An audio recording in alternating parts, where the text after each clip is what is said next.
late 1800s saw the immigration of hundreds of thousands to New York City alone. The majority settled in the Lower East Side of the city in what are known as tenements.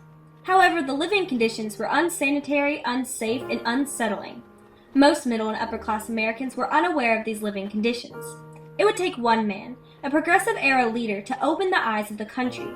This man was Jacob A. Riis, and he left a legacy on the standard of living. East side, west side, all around the town, on the sidewalks of New York.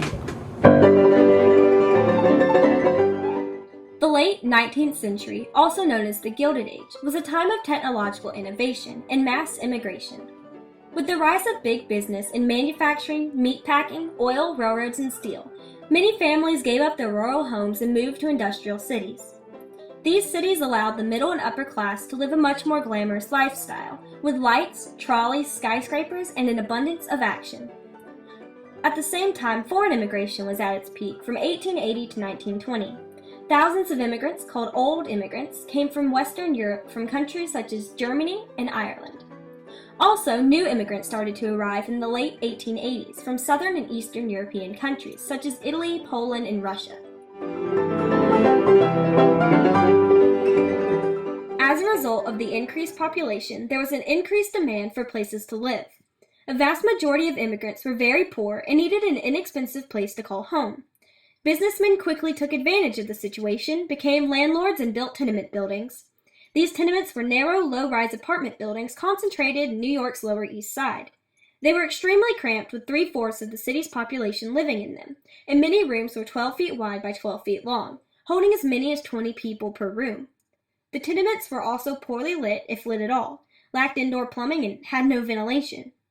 Even though they were poorly managed and built, immigrants had no other choice, and the upper class continued to create a steady business out of them. Being brought to the attention of few officials, the Tenement House Act of 1867 was passed to set regulations for fire escapes and ventilation of fresh air in every tenement. However, few of the middle and upper class knew of the conditions, which resulted in the law being poorly enforced. The living conditions would need much more exposure if any real action was to take place. Along came Jacob Riis, who immigrated to New York City from Denmark in 1870 at the age of 21. Riis eventually landed a job in New York as a police reporter for the New York Tribune, where he set out to study and capture the living conditions of the Lower East Side. He set up his first office in Mulberry Bend, a tenement neighborhood. Jacob Riis's ultimate goal was to expose the living conditions to the middle and upper class, and depict the poor as human beings capable of responding to reform groups. However, in the beginning, critics argued that poverty was the result of the individual and found no reason to help the immigrants.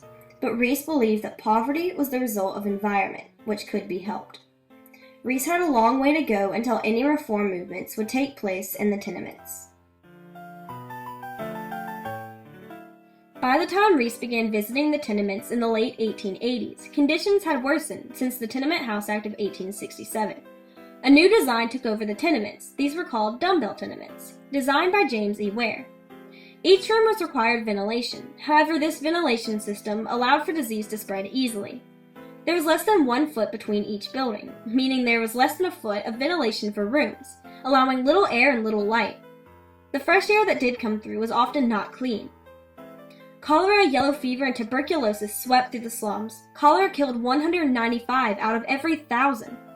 Tuberculosis was a huge killer, and 25% of babies born in the late 1800s died before the age of 1. Private cesspools and collections of trash overflowed into the streets, in between buildings, and even in the ventilation system.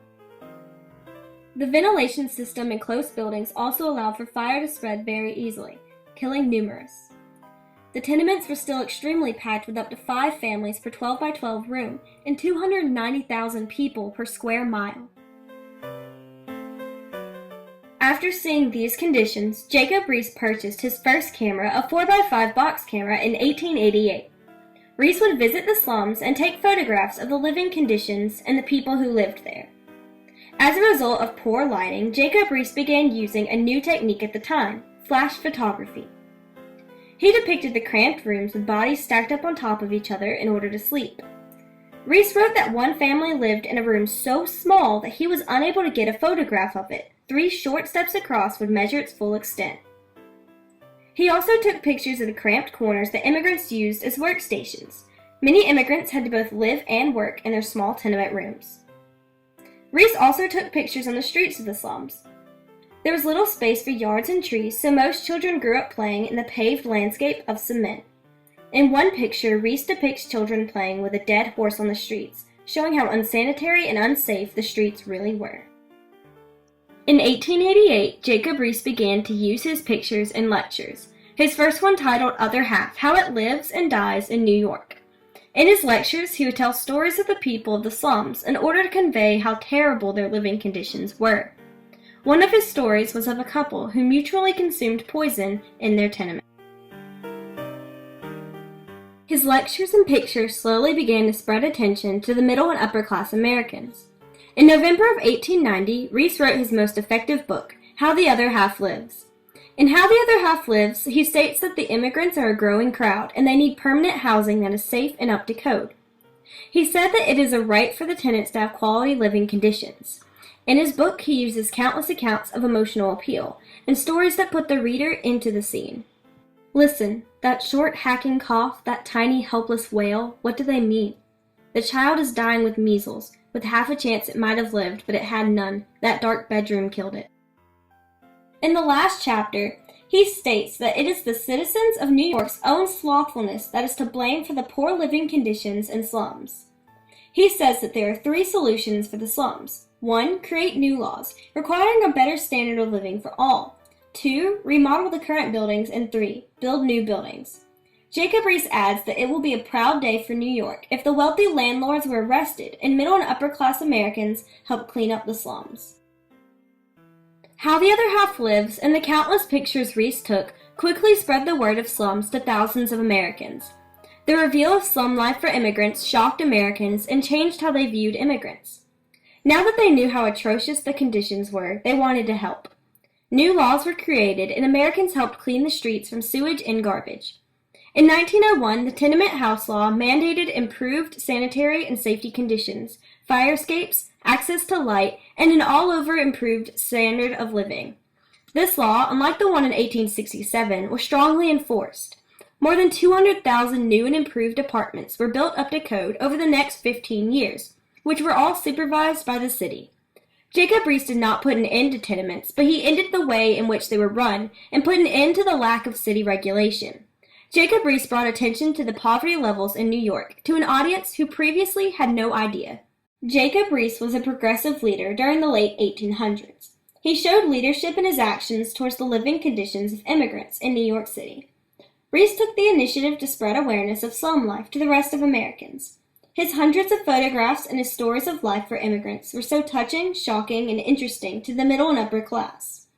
Past laws to improve living conditions were unsuccessful when only a handful of people knew about them. After Riis's work, new laws were written and enforced. These laws were much more successful than past laws because people were aware of living conditions. The new laws improved the standard of living, which is a lasting legacy today. Today, buildings have required codes similar to the ones required in the 1901 Tenement Act, such as fire escapes, natural lighting, and many sanitary requirements. Today, our government takes part in poverty regulations, and there are methods in place to help those in poverty, such as public assistance programs and economic programs. And many volunteers around the country also help those in poverty. Before Riis, the middle and upper class hardly noticed those of the lower class, much less offer assistance.